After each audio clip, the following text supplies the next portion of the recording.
What is our current treatment option for women suffering from menopausal symptoms such as decreased libido, hot flashes, difficulty sleeping, vaginal dryness, etc.? We at Epiphany strive to provide the best care that we can for all of our patients. And what we have identified is that pellet therapy, we believe, is superior to other forms of menopausal management.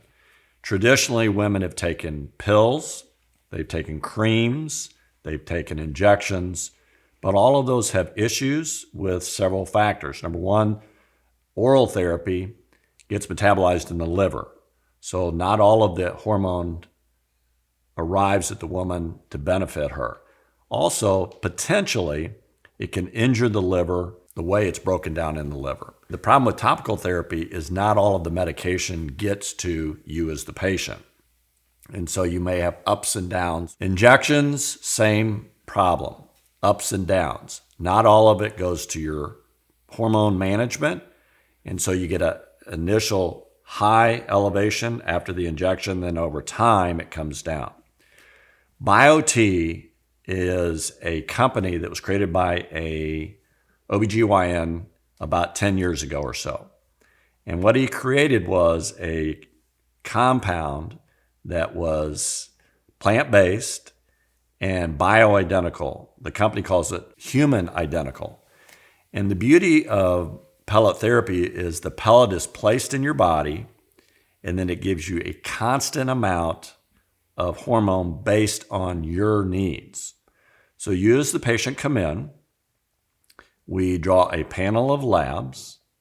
The labs then are sent to Biote to create a specific regimen for you as the patient. So when you come in and get your pellet therapy, it is specific for you, and it provides constant hormone management over the next 4, 6, 8 weeks of therapy. Pellet therapy is not new. It's been around since probably the late 1930s. It's been used in various forms of medicine. People often ask, well, when do I start pellet therapy? Or when will I need pellet therapy? As women age, they start losing hormones. Believe it or not, at age 30, you start decreasing your testosterone levels. Testosterone, women think, is a male hormone, but it's also a woman's hormone. It's important for menopausal issues. I should say it the opposite. With correct testosterone therapy, you don't have fatigue. With correct testosterone therapy, you may not have libido issues. And testosterone also is important in how you think, whether you're cloudy. And many women, as they go through the menopause period, oftentimes will talk about being cloudy. And they always say it's estrogen issues. Well, it might be, but it may be testosterone. So kind of to circle back here, we use Biote for replacement of hormones. And those hormones typically are two, testosterone and estrogen. Based on your specific blood work, Biote will create a specific pellet for you, and we will place that here in the office. All of our providers, all of our nurse practitioners, and myself as the physician, if we have physicians in the future, they will also be Biote certified. So we go to a 2-day course. We learn how to inject the pellets into the body. Typically, they go in the lower back area, buttocks area. They can go in the arm. They can go in the leg. It kind of will depend on you as the patient. We at Epiphany Women's Health think that this is the strategy that is best for women and will provide the best results for you in decreasing your symptoms. So you did mention that around 30, women's testosterone starts dropping. So you also mentioned that these help with hormonal symptoms, but most women associate menopause being something that's going to happen to them around late 40s, 50s.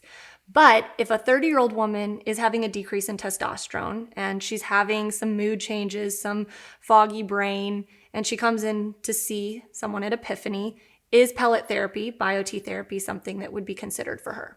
Absolutely. We at Epiphany strive to take care of the patient. We don't want to manage you just based on a blood test.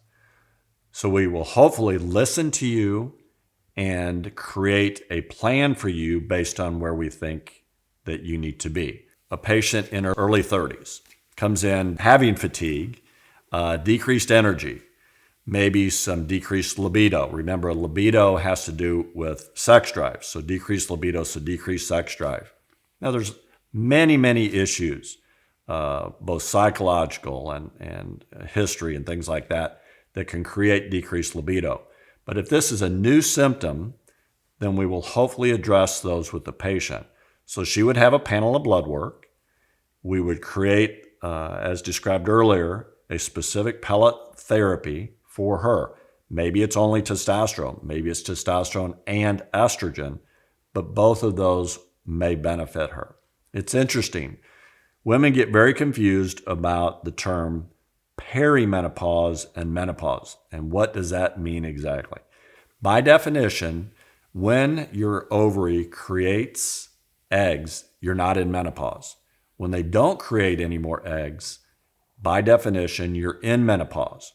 In this video, Dr. Boyd uses the phrase, your ovary creates eggs. Now, if you remember back to your high school biology class, you've probably been told a woman has all the eggs she'll ever have from the time she was in utero, when she was in her mom's uterus. And that is true. So when Dr. Boyd is using this term, your ovaries are creating eggs, what he's referring to is the eggs are there, but they're not in the form yet that could actually create a baby. And so the eggs, when they're inside of the ovary, they are created, but your ovary has to package them in a certain way and then release them so that it can actually be a potential baby once the sperm meets the egg. But as your ovary is starting to decrease its release of its eggs, which typically happens late 30s, early 40s, you may, as a patient, start having some hormone issues. So we would treat you as a patient just like a woman that's in menopause in this earlier period. So perimenopause, around the time of menopause, which can be a 5 to 10 year period of time, we hopefully are going to manage you exactly the same way as if you're in menopause. Now, why this is important, so many patients may walk into a primary care office, mid-30s, and complain of fatigue or other issues, and many of those providers don't even consider the hormone aspects of managing you. They may say, well, you're fatigued, so you're probably anxious or you're probably depressed. Let's put you on an antidepressant, instead of addressing the core issues. So again, we at Epiphany Women's Health strive to manage you as a complete patient, and we know that many symptoms in the mid-30s to 50 have to do with hormones. And we think Biote is the correct management for those patients. Is Biote something that insurance will cover, or is there any part of this therapy that would be covered by insurance? Insurance companies have one goal in mind, not to pay for therapy. They want your money, but they don't want to pay out. And you as the patient often have to go digging to identify if this diagnosis will be paid for. Whenever you come in as a patient, we give you a specific diagnosis, and we call it an ICD-10 code. So if you come in as a patient, I feel that you have hormone issues, I'm going to give a specific diagnosis of perimenopause, and I will have an ICD-10 code for that will go to your insurance company. Your insurance company then will identify whether they will pay for that. Universally, the office visit that created the ICD-10 code will be paid for. The lab work typically will be paid for. The management of these problems varies from insurance company to insurance company. So one insurance company may pay for oral therapy. They may pay for injections. They may pay for patches. They may pay for pellet therapy. But you as the patient have to do your due diligence, contact your insurance company and say, hey, I have decided that I want to do pellet therapy. Will you pay for that? And then you will find out your answer. Otherwise, it would be cash pay if they say no. And we see such great benefits with Biote therapy. There's plenty of patients that do have to, unfortunately, pay with cash, but they see such great benefits that it's worth it to them. If you look across the board, I think most insurance companies will not pay for pellet therapy. But you have to ask yourself as a patient, do I want superior therapy that makes me feel better? Or do I want to not pay for those services and continue to feel poorly? That's a decision that's very individualized, and I can't speak for people. I know as the provider, our goal is to provide what's the safest therapy for you and what therapy we think will work best for you, and then you have to decide if you will pay for this or you will not. If you would like to book an appointment, go ahead and click the book now, and our providers are waiting to provide superior care for you.